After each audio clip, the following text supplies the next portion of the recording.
Hello everyone, Gautam is education hub पर आप सभी का बहुत बहुत स्वागत है। उम्मीद है आप सभी अच्छे होंगे, एग्जाम की तैयारी अच्छे से जारी होगी। आज है 28 सितंबर 2024 और आज की करंट अफेयर की क्लास आप लोगों के सामने। क्लास शुरू करने से पहले आप लोगों से छोटी सी रिक्वेस्ट, अगर आप लोग चैनल पर नए हैं तो प्लीज़ चैनल को सब्सक्राइब कीजिएगा। अगर वीडियो आपको थोड़ी सी भी अच्छी लगे तो लाइक कीजिएगा और ज़्यादा से ज़्यादा शेयर कीजिएगा। आप लोग मुझे टेलीग्राम पर फॉलो कर सकते हैं, वहाँ पर टेलीग्राम में आप लोगों को इस वीडियो का जो PDF हो वो मिलने वाला है। ठीक है, पहला क्वेश्चन आइए देखते हैं। विश्व पर्यटन दिवस किस तारीख को मनाया जाता है? तो इसका जो सही आंसर है वो होने वाला है 27 सितंबर को। ठीक है, किसकी बात यहाँ पर हो रही है? ये बात हो रही है विश्व पर्यटन दिवस की, वर्ल्ड टूरिज्म डे की। ठीक है, 27 सितंबर को मनाया जाता है। अगर हम बात करें कि इस बार की जो पर्यटन दिवस की जो थीम है वह क्या है, तो वह है पर्यटन एवं शांति। ठीक है, क्या थीम है? पर्यटन एवं शांति, टूरिज्म एंड पीस। अभी देखिए, भारत, ये तो विश्व पर्यटन दिवस है, ये 27 सितंबर को मनाया जाता है। अगर हम बात करें कि राष्ट्रीय पर्यटन दिवस कब मनाया जाता है, तो वह मनाया जाता है 25 जनवरी को। कब मनाया जाता है? 25 जनवरी को। जब 25 जनवरी को एक और दिवस भी मनाया जाता है, मतदाता दिवस मनाया जाता है, तो उसी दिन ये पर्यटन दिवस भी मनाया जाता है। ठीक है, नंबर 2 क्वेश्चन है, एशियाई विकास बैंक के अनुसार भारतीय अर्थव्यवस्था की 2024-25 में अनुमानित विकास दर कितनी रहने की उम्मीद है? तो सही आंसर इसका होने वाला है 7%। कितनी रहने वाली है? 7%। देखिए, ये एशियाई विकास बैंक, जो एशियन डेवलपमेंट बैंक है, उसके द्वारा यह जो है वो अनुमानित दर निकाली गई है, 7% कहा गया है। ये जो एशियाई विकास बैंक है, इसने अपनी जो रिपोर्ट है वो 2024 में, नवीनतम सितंबर 2024 में जारी की है। और किसने की है ये? एशियाई विकास आउटलुक में 2024-25 में भारतीय अर्थव्यवस्था के लिए 7% और 2025-26 में 7.2% की वृद्धि दर का अनुमान लगाया है। अब ये जो एशियाई विकास आउटलुक रिपोर्ट है, इसको कौन जारी करता है? एशियाई विकास बैंक जारी करता है। ऐसा क्वेश्चन भी आप लोगों से पूछा जा सकता है। फिर ADB जो एशियन डेवलपमेंट बैंक है, उसका मुख्यालय कहाँ पर है? इसका मुख्यालय मनीला, फिलीपींस में है। लेकिन अगर आपसे और अच्छे लेवल के एग्जाम में पूछा जाए तो मांडलुयांग सिटी, मेट्रो मनीला, फिलीपींस में इसका मुख्यालय है। इसमें कितने सदस्य हैं? 68 कंट्रीज इसमें हैं। अध्यक्ष की अगर हम बात करें तो मासा सुगु अस्कावा यहाँ के अध्यक्ष हैं एशियन डेवलपमेंट बैंक के। क्वेश्चन नंबर 3 है, हाल ही में कौन सी राज्य सरकार अपने राज्य की प्रतिष्ठित ट्राम सेवा बंद करेगी? तो सही आंसर हमारे पास होने वाला है पश्चिम बंगाल। कौन सी राज्य सरकार करने वाली है? पश्चिम बंगाल जो है वो करने वाला है। पश्चिम बंगाल जो है अपने राज्य में प्रतिष्ठित ट्राम सेवा बंद करने का घोषणा की है, और कोलकाता के अंदर जो है वो यह ट्राम सेवा थी। ठीक है, ये जो पश्चिम बंगाल सरकार है, कोलकाता के शहर के कुछ हिस्सों को छोड़कर शहर की ऐतिहासिक ट्राम सेवा को बंद करने की योजना बना रही है। ठीक है, यहाँ पर अभी भी ये जो है वो चालू है ट्राम सेवा। 151 साल की ऐतिहासिक सेवा है जो अभी समाप्त होगी। अब ट्राम क्या होता है? ट्राम, जिसे कि लाइट रेल ट्रांजिट भी कहा जाता है, एक शहरी परिवहन प्रणाली है जो आधुनिक समय में यात्रियों के परिवहन के लिए बिजली से चलने वाले वाहनों का उपयोग करती है। ठीक है, इस प्रकार यह एक रेल परिवहन वाहन है जो ट्रामवे ट्रैक पर चलता है। शहर की सड़कों पर रेलवे ट्रैक की तरह ट्रामवे ट्रैक बनाए जाते हैं। सड़कों पर पटरियां धंसी हुई हैं ताकि सामान्य वाहनों का आवागमन प्रभावित न हो। अभी बंद करने का कारण क्या है? तो बंद करने का कारण ये है कि शहर में जो यातायात का व्यस्ततम समय के दौरान ट्राम प्रणाली शहर में ट्रैफिक जाम कर देती है। ठीक है, तो इसी के कारण ये जो है वो बंद होने का मुख्य यह कारण है। अगर हम इतिहास की बात करें इसके, कि जो ट्राम प्रणाली का इतिहास है, तो अंग्रेजों ने भारत में इसकी शुरुआत की थी, और सबसे पहले कोलकाता, बाद में मुंबई, फिर चेन्नई, मद्रास, मतलब अभी जो उस टाइम पे मद्रास नाम था इसका, दिल्ली, नासिक, कानपुर, पटना, कोच्चि और भावनगर, यहाँ पर जो है ये क्या किया गया था? पेश किया गया था। बाकी सभी जगह पर बंद हो चुकी है। अभी कोलकाता में चालू थी, ठीक है, लेकिन इसको भी बंद किया जा रहा है। राष्ट्रीय सुरक्षा के लिए विश्व की पहली बहुसामग्री चिप निर्माण इकाई कहाँ पर स्थापित की जाएगी? तो राष्ट्रीय सुरक्षा के लिए की जा रही है, और वर्ल्ड की फर्स्ट है बहुसामग्री चिप निर्माण इकाई। कहाँ पर होगी? ये हो रही है जेवर, उत्तर प्रदेश के अंदर। कहाँ पर? जेवर, उत्तर प्रदेश में इसको स्थापित किया जा रहा है। ये देखिए, कौन सा देश जो है जो इसमें सहायता कर रहा है? अमेरिका। भारत और अमेरिका मिलकर कर रहे हैं इसको, राष्ट्रीय सुरक्षा के लिए संयुक्त रूप से मल्टी चिप फैब यूनिट स्थापित करेंगे। ठीक है, भारत और अमेरिका करने वाले हैं। अभी ये जेवर में किया जाएगा और निर्माणाधीन जो जेवर अंतर्राष्ट्रीय हवाई अड्डा है उसके बगल में ये स्थित होने वाला है। ठीक है, भारत और संयुक्त राज्य अमेरिका बीच में एक ऐतिहासिक समझौता हुआ है और ये ICET जो भारत और अमेरिका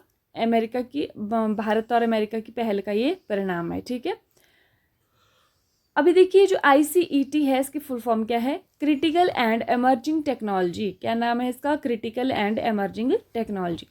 नेक्स्ट क्वेश्चन है, हाल ही में प्रधानमंत्री मोदी ने कितने परम रुद्र सुपर कंप्यूटर लॉन्च किए? तो कितने कंप्यूटर लॉन्च किए हैं? ये किए हैं 3। कितने किए हैं?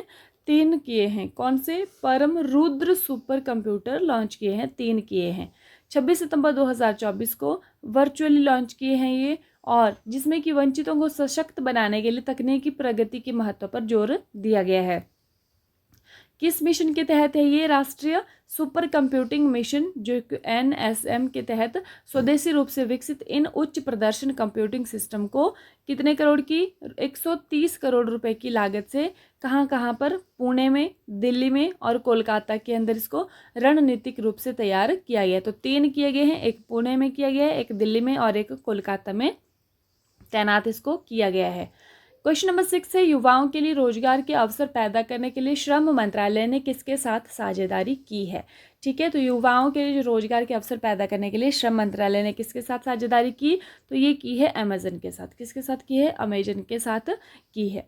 हाल ही में मेधावी छात्रों को समर्थन प्राप्त या प्रदान करने के लिए CM साथ योजना कहाँ पर शुरू हुई है? तो कहाँ शुरू हो गई है? ये हुई है त्रिपुरा के अंदर। कहाँ पर हुई है ये? त्रिपुरा में हुई है। ये जो CM साथ योजना है यह शुरू हुई है।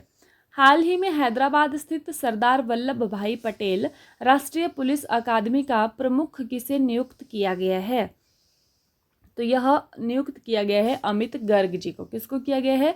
अमित गर्ग को किया गया है। ये जो हैदराबाद में है ये सरदार वल्लभ भाई पटेल राष्ट्रीय पुलिस अकादमी, तो यहाँ का अमित गर्ग को नियुक्त किया गया है प्रमुख। ठीक है, हाल ही में DRDO ने किस IIT के साथ मिलकर अभेद light weight bullet proof jacket विकसित किया है? ठीक है, तो ये किसके साथ किया है? ये IIT दिल्ली के साथ मिलकर किया है। ठीक है, नाम क्या है इसका? अभेद, और ये light weight bullet proof jacket है। ठीक है, हाल ही में किस राज्य सरकार ने न्यूनतम वेतन बढ़ाने की घोषणा की है? तो किस राज्य सरकार ने की है? ये की है दिल्ली सरकार ने। ठीक है, किसने की है? दिल्ली सरकार ने की है। और दिल्ली की जो अभी नई CM बनी है वो कौन है? अतिशी। ठीक है, नेक्स्ट है रिवीजन कल की क्लास का। हाल ही में विश्व पर्यावरण स्वास्थ्य दिवस कब मनाया गया है? तो यह मनाया गया है 26 सितंबर को। हाल ही में कौन अगले वायु सेना उप प्रमुख नियुक्त हुए हैं? तो ये हुए हैं SP धारकर। हाल ही में जारी ग्लोबल इनोवेशन इंडेक्स 2024 में शीर्ष पर कौन रहा है? तो ये है स्विट्जरलैंड। 133 देशों में से भारत कौन से नंबर पर है? 39 नंबर पर है। हाल ही में भारत का पहला कागज रहित चुनाव कहाँ पर आयोजित किया गया है? तो यह मध्य प्रदेश में किया गया है। ठीक है, कहाँ पर? मध्य प्रदेश के भोपाल जिले के बैरसिया विकास खंड के रतवा रतनपुर ग्राम पंचायत में। हाल ही में CSIR का 83वां स्थापना दिवस कब मनाया गया है? तो यह मनाया गया है 26 सितंबर को। ठीक है, council of scientific and industrial research. हाल ही में शाह आलम स्टेडियम ध्वस्त कर दिया गया है, यह कहाँ पर स्थित है? तो यह मलेशिया में था। ठीक है, खराब रख रखाव के कारण जो है यह इसको ध्वस्त कर दिया गया है। ठीक है, कितने हजार लोगों के बैठने की व्यवस्था थी? 80,000 लोगों के यहाँ पर बैठने में व्यवस्था थी। 2020 में इसको अयोग्य घोषित किया और अभी इसको क्या कर दिया गया है? ध्वस्त कर दिया गया है। हाल ही में जस्टिस सुरेश कुमार कैत किस राज्य के हाईकोर्ट के चीफ जस्टिस बने हैं? तो ये बने हैं मध्य प्रदेश के।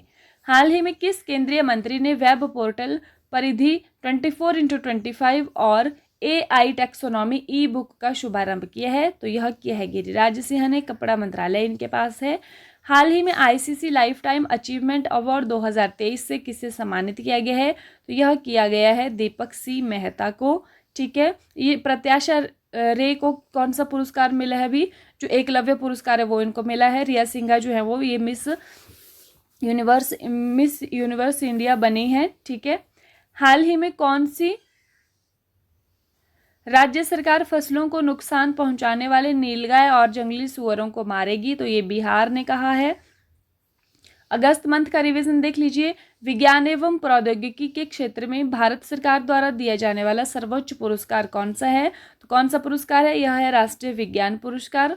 भारत में किस राज्य या राज्यों ने अभी तक शिक्षा का अधिकार अधिनियम 2000 लागू नहीं किया है? तो पंजाब, तेलंगाना, पश्चिम बंगाल, केरल, किसी ने भी नहीं किया है। तो उपरोक्त सभी इसका आंसर होने वाला है।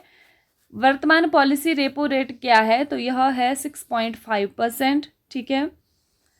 इसरो किस रॉकेट के माध्यम से अपना पृथ्वी अवलोकन उपग्रह 08 मतलब EOS-08 प्रक्षेपित करने वाला है? तो ये SSLV D3 से करने वाला है। ठीक है। SSLV D3 से करेगा और ये एक माइक्रो रिमोट सेंसिंग उपग्रह है। इसे 15 अगस्त 2024 को इसरो द्वारा प्रक्षेपित किया जाना था। ठीक है।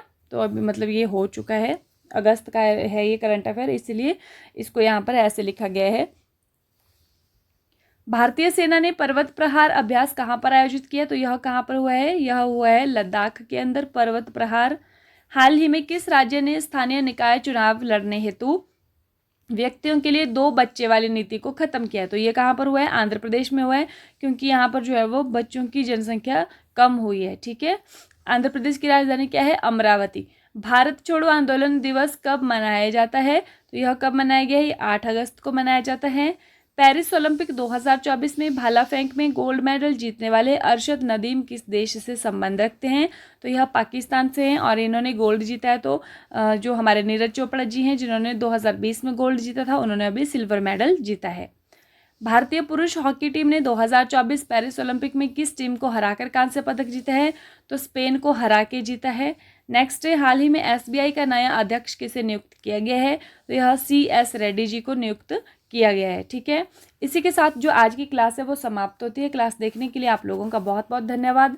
Thank you and have a nice day. खुश रहिए, अपना ख्याल रखिए और अपनी तैयारी को डे बाय डे मजबूत रखिए।